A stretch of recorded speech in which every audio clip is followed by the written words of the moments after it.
جھنڈے اور لائٹ لگانا کیسا ہے؟ اللہ کی سنت ہے. اللہ کی سنت طریقے کو کہتے ہیں. اب وہ پھر اس کو زیادہ کا ہوگا ثبوت کہاں لکھا ہے؟ یہی سوال ہوتا ہے نا، کہاں لکھا ہے؟ تمہاری کتابوں میں بھی لکھا ہے. مجھے نہ چھیڑا کرو ورنہ میں چھوڑتا نہیں. سبحان اللہ. تمہاری بھی کتابوں میں لکھا ہے اور میں نے اپنی کتاب میں تمہاری کتابوں کے حوالے دیے ہیں.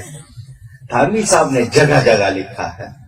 اور بولو اور چاہیے. شمامت الانبریاء میں نواب صدیق اظہر خان نے لکھا ہے. اسی لیے کہتا ہوں مجھے نہ چھیڑنا.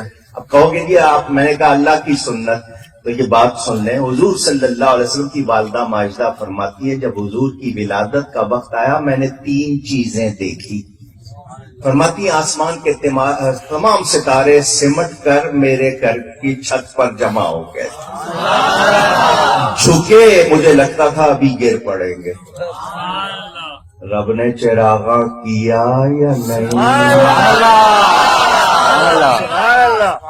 ہم آسمان کے تارے نہیں توڑ کے لا سکتے، قمقمے لگا کر اسی سنت کو پورا کرتے ہیں.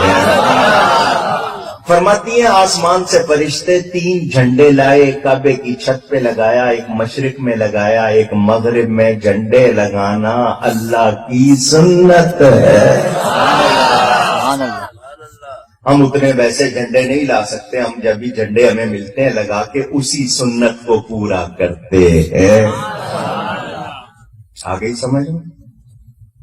حدیث سنا رہا ہوں، اس میں ایک اور بات بھی ہے. فرماتی تیسری چیز وہ کیا دیکھی؟ ساری فضا بھری ہوئی تھی، زمین سے لے کر عرش تک ساری فضا بھری ہوئی. کوئی بیٹھا نہیں تھا، ہاتھ باندھ کے کھڑے ہوئے تھے. فرشتے تھے. کون تھے؟ کھڑے ہوئے ہاتھ باندھ کے. فرماتی ان کے ہونٹ ہل رہے تھے. میں نے کان لگائے تو آواز آ رہی تھی. فرشتوں کی سلامی دینے والی فوج گاتی تھی. جناب آمنہ سنتی تھی یہ آواز آتی تھی.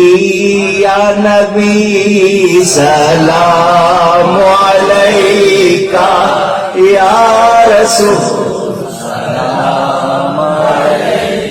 مصطفیٰ جان رحمت پہ لاکھوں سلام. فرشتے سلام پڑھ رہے ہیں. سلام اے آمنہ کے لال، اے محبوب سبحانی. سلام اے فخر موجودات، فخر نوع انسانی.